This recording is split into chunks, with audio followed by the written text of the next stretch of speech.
Hello, Rayclass. Welcome to the Path of Exile build guide for the Chaining Herald of Ice Frostblink Assassin. This character was essentially my league starter in the Delirium League. I actually started by leveling a Stormbind Inquisitor to something like 75 before giving up on that idea and re-rolling this character.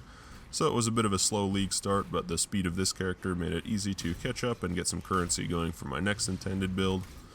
As you can see, the focus of this character is on clear speed through a combination of chaining Herald of Ices based on a large crit chance provided by the assassin, some horror gloves, and a new notable, and a single target setup with Arctic Breath shotgunning.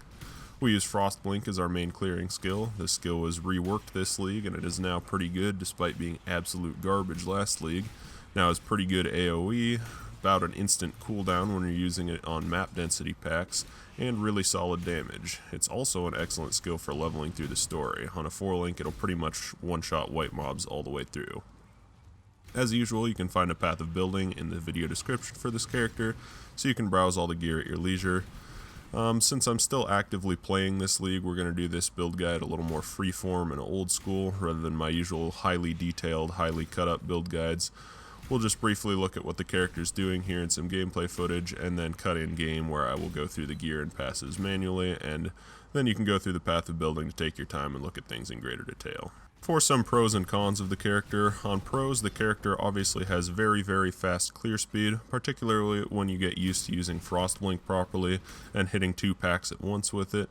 Also, the character is very cheap and can do nice chaining Herald of Ice explosions even into higher tier maps based on the new keystone provided by a new unique jewel in Delirium. For cons, the character is a complete tissue paper defensively. If anything sneezes at you, you die, so you gotta keep moving quickly. Especially bosses and the new Delirium content. This character's focus is entirely for clear speed, so don't expect to be pushing high tier bosses or high tier dangerous content. You'll die a lot. Character is definitely not hardcore friendly. So just keep that in mind if you're considering doing a build like this, that really your focus is entirely clearing out maps as fast as possible and not pushing high-end content. One thing to keep in mind with this character is that your clear speed is essentially proportional to the density of the map. As mob density goes up, your clear speed goes up because denser mobs make it so your Herald of Ice chains more reliably and farther. So for this character, it is really a good idea to use as many sextants as possible on maps, targeting the ones that add additional packs of monsters. This will let you farm really fast through a lot of mobs and make it so your chaining Herald of Ices work really well and can go like several screen lengths at a time, as you can see in a couple of the pops, particularly in the underground sea footage that you're seeing in the background. Now we will go ahead and switch in game and look at what you need to get this character up and running.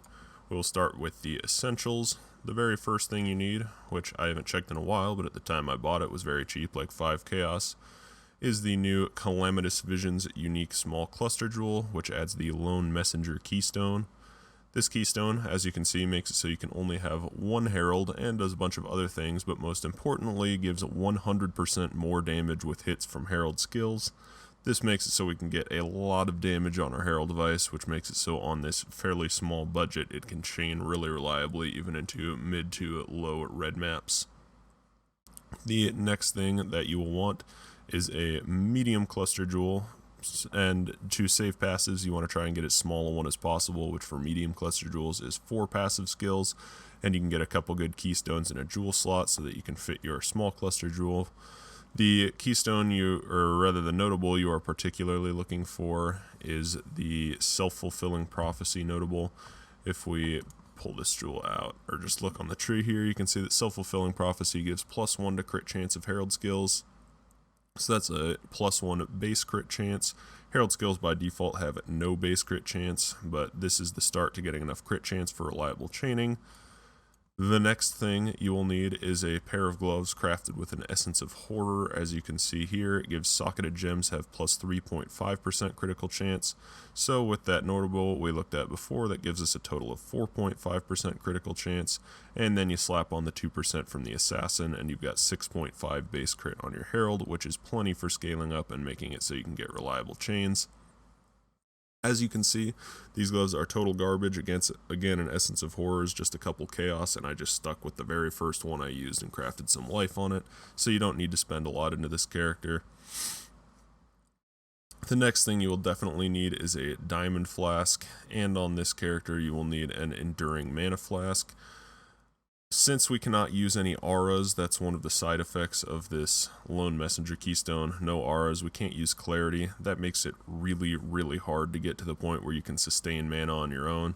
So instead of trying to sustain the mana, I just ignored anything like Deep Thoughts on the tree or whatever and went with an enduring mana flask. It keeps us up just fine for this character. Now we'll look at the gem links you want before we go back and look at the rest of the passive tree in more detail. Your main setup in your gloves here, Essence of Horror gloves, is going to be Herald of Ice plus Cold Penetration plus Ice Bite plus Increased AoE. Increased AoE is essential for helping your Herald chain better. You want your AoE as big as possible so that it can reach more mobs. Ice Bite is really nice because it gives us frenzy charges while mapping. Those frenzy charges make it so you've got nice cast speed when you have to stop for a second on a rare or whatever and fire off a few Arctic breaths to make sure you can kill it quickly and move on. And of course, Cold Pen is no brainer, good for all cold skills, and makes it so our Herald of Ice often actually kills rare mobs if they blow up in the middle of a large white pack. The next gem setup should be your main clearing skill, which as mentioned previously is Frostblink, and that is going to be Frostblink plus Controlled Destruction plus added cold damage plus cold penetration.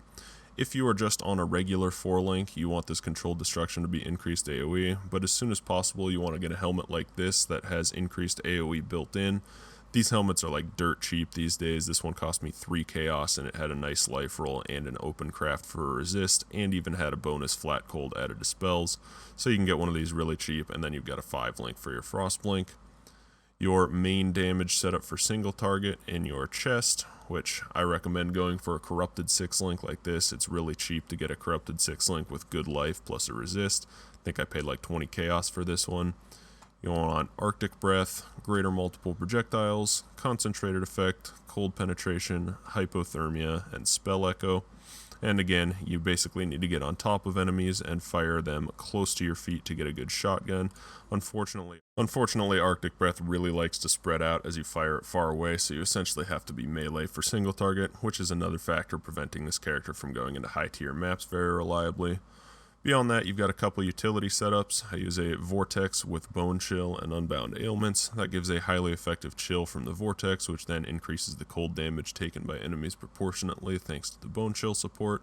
And on your other hand, you want a Frost Bomb with Arcane Surge and Increased Duration. This lowers enemy cold resistance, gives you a bonus boost to spell damage and cast speed, and the Increased Duration just makes it so both of those effects last longer. Finally, you can use whatever kind of cast when damage taken setup you like. I'm using cast when damage taken with Steel Skin, Temp Chains, and Frostwall. This gives us a little more survivability, and the Frostwall helps block out ranged projectiles if a large pack starts firing at you from off screen. That's pretty much it for gem links. For your gear in general, you just want to focus on life and capping your resists. I really recommend going for +1 level of all cold spell gems in both of your hands, whether you decide to use 2 wands or 1 and a shield as I have. I recommend the shield because a little bit of block chance and a nice life roll, again, just helps us stay alive a little bit better. Everywhere else is just as much life as you can get and capping out your resists. And one important thing to note is you want to pick up some cold leech somewhere. The easiest way to do that is definitely on an amulet like this. And I'll mention here that I recommend allocating Herbalism for your anointment. I think it's the biggest survivability boost you can get at the cheapest price as far as anointments goes. I believe it's the cheapest 10% life node to anoint on the tree, and the increased life recovery is really nice for our flasks. Speaking of flasks, I'm using the traditional Catalyzed Eternal Life Flask of Staunching. As we mentioned, you want an Enduring Mana Flask, and that's where I put a Warding Roll. Use the Wise Oak for penetration is obvious. Use a Diamond Flask. I went with of Heat for a suffix on this so you can't be frozen. And finally, a Quicksilver of Adrenaline so you can get around quickly. Going back to the passive tree now, we'll look at the kind of things you want. You're going to head out through Damage and Energy Shield, Elemental Damage, grab your life and cast speed here and go through Crit. Since Herald of Ice does not scale with spell crit, since the explosion part of it is not technically a spell, you need to get as much generic crit as possible. So stuff like Assassination and our power charges and all the generic crit chance granted by the Ascendancy is really nice. Head out, grab some life, spell crit. We grab these couple of nodes for some nice AoE and area damage. You want as much area as possible so your Herald devices chain nicely. So again, we get area of effect here, just some nice cast speed and crit multi here as we work our way over into the witch area. Make sure you get all your power charges. You don't need this final one over at the Templar. You can reach enough crit chance without pathing over there, so it makes your tree a little more comfortable. You can really grab your small cluster jewel socket over here on the side of the tree and add in Calamitous Visions whenever you want. I think I did it somewhere around level 50 on this character, just whenever it seems like it's making sense for you as you're leveling to try and fit in that big damaging Herald device. Basically, you need your Essence of Horror and you need Merciless Lab to really get chaining Herald devices running. So beyond that, it's just life, AoE wherever you can get it, and as much crit as possible. For your jewels, you want life and then your usual suspects of, cold damage, area damage, cast speed, crit multi, whatever you can get that's going to boost up your damage. For Ascendancy, of course we are an assassin. I recommend going Unstable Infusion in Normal Lab, followed by Deadly Infusion in Cruel Lab, and then Ambush and Assassinate in Merciless Lab. This 100% more crit chance against enemies on full life is what lets our Herald of Ice chain reliably with our Diamond Flask. It gets you near 100% crit chance. And then for your final lab, it's a toss-up between Mistwalker and Opportunistic. I just went with Opportunistic for more damage since we're focusing on clearing as fast as possible on this character, and it gives nice 20% move speed when you've killed enemies recently. If there was a way to get aggro on this build, which I tried, I just don't think you've got enough points to do it without sacrificing too much elsewhere. If you could get aggro, I would go Mistwalker, and then this character would be a lot more survivable than it currently is, but I just don't see a way to fit it in, and it didn't really seem necessary for the goals of this character. For your bandit choice, of course you want to help Alira, as you do on pretty much every crit build, for some mana regen, all resists, and crit multiplier. Finally, for your Pantheon, you definitely want the Brine King to make it so you can't be chain stunned, and then I recommend Soul of Verslaughta, just so your life flask pretty much always has charges, so it's good to go when you need it. That's pretty much all there is to see for this build. I'll leave you with some more gameplay footage at the end here you can check out if you want. Thank you guys for watching.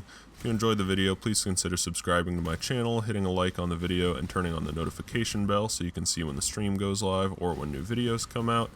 The best way you can help this channel grow is just by watching the videos and sharing them with your friends. However, if you do want to support more directly, I encourage you to check out the join button below the video. This is similar to subscribing to a channel on Twitch, and it's an easy way to support the channel with a recurring donation type thing, just like a Twitch subscription works. Thank you all so much, and I'll see you in Rayclast.